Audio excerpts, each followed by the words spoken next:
Now you mentioned, Stephen A. and Brian beef. Mm. Man, what did you think? Do you feel like your uncle was hating? I ain't gonna lie to you. I like both of y'all, man, but I'm gonna say he was hating at some point, or like I felt like he had a different responsibility in that Mm. moment, right? Like how people keep saying they talking to you about nepotism. I don't think it's nepotism. Nepotism's okay. I'm okay with it all. With it all, like if LeBron want to help his son get in the NBA, cool. If Stephen A. want to help his nephew get on the show, cool. But I felt like Stephen A., in my personal opinion, I felt like he had a responsibility to kind of embrace the relationship with Brian and his son is playing on the same team. But he jumped in there, started off with like, yo, I'm coming to you as a father. To me, that was like a personal thing. He made the whole situation personal instead of embracing it. And then when you see it on other ends, like other people helping their kids, that's not being talked about on ESPN the way Stephen A. brought it to the table. Man, well, LeBron is LeBron. He's the most talked about. Mm-hmm. Stephen A. They care about what he talks about the most when it comes to sports. So you're not gonna like everything he say. People call him and reach out, and let's say that somebody called him and said, yeah, what Bron meant by Bronny's half better than half the NBA. Like you put in that, you put in that on him where players and people are coming at gonna, give him a little bit more. Like, oh, let me see, instead of letting him be a regular whatever draft pick he was, Right. regular pick, and now it's like you done gave the Pat Bevs like what he did with Lonzo. Like, oh, I'm Right. sure he got 2 points tonight. Like, let it flow. And I think that's what he was saying, where it's like, yo, stop this, let him have a regular, not stop this like he shouldn't be on the Lakers. Like, let his journey be regular. At least that's how I take it, and I don't get too involved because I'm just now coming out. I might want to talk to Bronny one day. I might want to talk to LeBron one day. I ain't souring my Uh, Opportunities. I get it. No, I get it. But do you think like for me, I feel like that's cool though. Like you pose to hype your son up like that. I'm pretty sure you gonna hype your son up whenever he. I would hype him, but like I said, you said Stephen A got a certain responsibility. Mhm. Ron, you the voice of the NBA. So when we hear you saying your son who's 18, 17 at the time, like, he better than half the league right now. People gonna believe that. Kids listening to you, they gonna believe that. So then them players is hearing that and they like, all right, cool. Let's see what it's about. And it's like you could have just, let him do his thing normally, like, and that's what he was talking about. And Uh, people spin it into whatever they want to spin it to, like, oh, his son shouldn't be on the Lakers. That's not what he's saying at all. Gotcha. Right away. So, do you think they can squash their beef? You think they could come down? One day they could sit at the table, talk like men? Because I think both of them have a responsibility. One has a responsibility as a father and a teammate to defend. And then your uncle has a responsibility of doing his job. He wanna give the best takes. He wanna be the first to say something about any trending topic. So they both got a job to do. I think they can come together. But you behind the scenes, you closer to both of these guys more than anybody. Yeah. So do you think they can? I mean, from just based off of what you saw so far, based on talking to your uncle, do you think they can sit down and squash Yeah. it? I don't think nothing, as long as nobody got physical with each other, I don't think nothing is like I said, they the two that's at the top of the. How could y'all not? Like one day y'all gonna have to. Somebody we gonna have to see y'all on camera sitting down. Besides the little clips that we have of Mm-hmm. them, real like we want to see us. It got to happen. And if I could do something about it, I'm gonna try. Heard that. So do you think?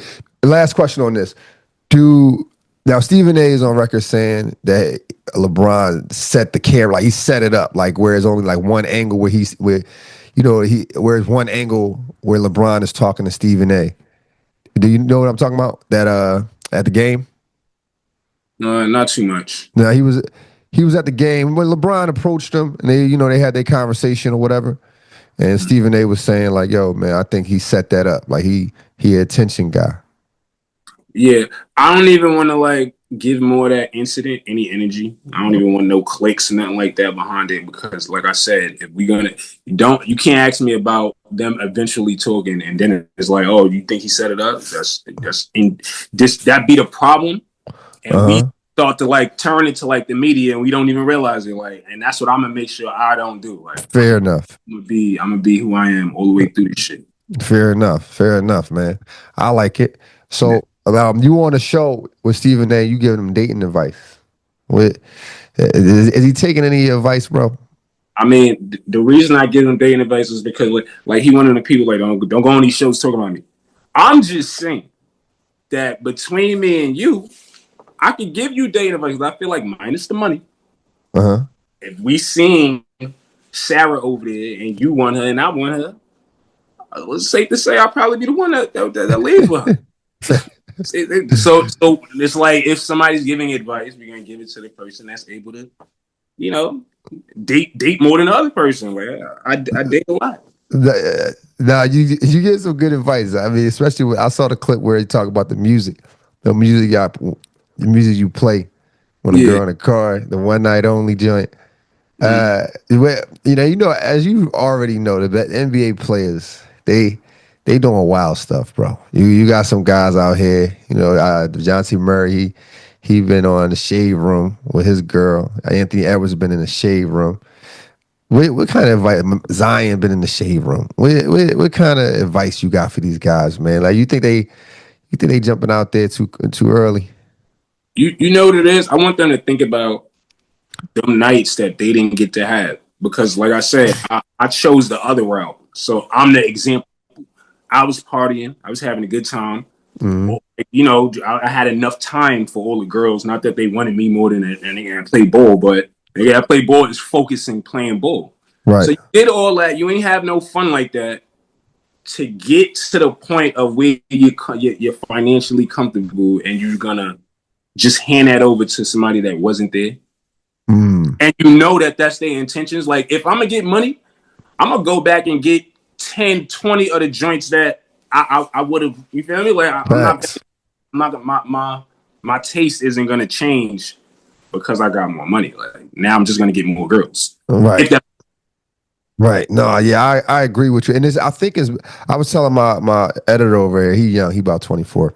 And he got that mentality like when he see a girl on TV or a girl pretty in person, they automatically go to, yo, would you wife that? And I'm thinking like when I was growing up, I that was like I had to get it was steps to get to that mindset. Like it was like if I see a girl, yeah, I'm like, yeah, I'm gonna take it down, but I'm the wife right away. right? Like how do I know that over how she looks? Like And that's what I think these young guys is going into. I think they make the commitment in their mind. Like they see the girl who they always saw before they had the money, and they yeah, they say to themselves, "If I had an opportunity, I'll wife that." Not and just completely ignoring the background. what matters? Yeah, Yeah. So go you with that. And you so hear what, about it wrong. so your advice to them is just put things in perspective. Go back to the girls you go back to the girls you had before and fix them up. Fix them up. Exactly. And some of them, some of them don't have to be fixes. These kids is like 22, 23, 24. And then you dealing with 40-year-old women on Instagram that look like they're trying to look 24. Why you just don't get a 24-year-old? Right. Like that's the thing that's bothering to me. Like, yo, come on, bro. You know, I want to But get the you. old heads got game. These older women got game. Bro, I'm not out here looking for a stepmother if I got it like that. Yeah, these young boys is different breeds, bro. They're Right. different breeds.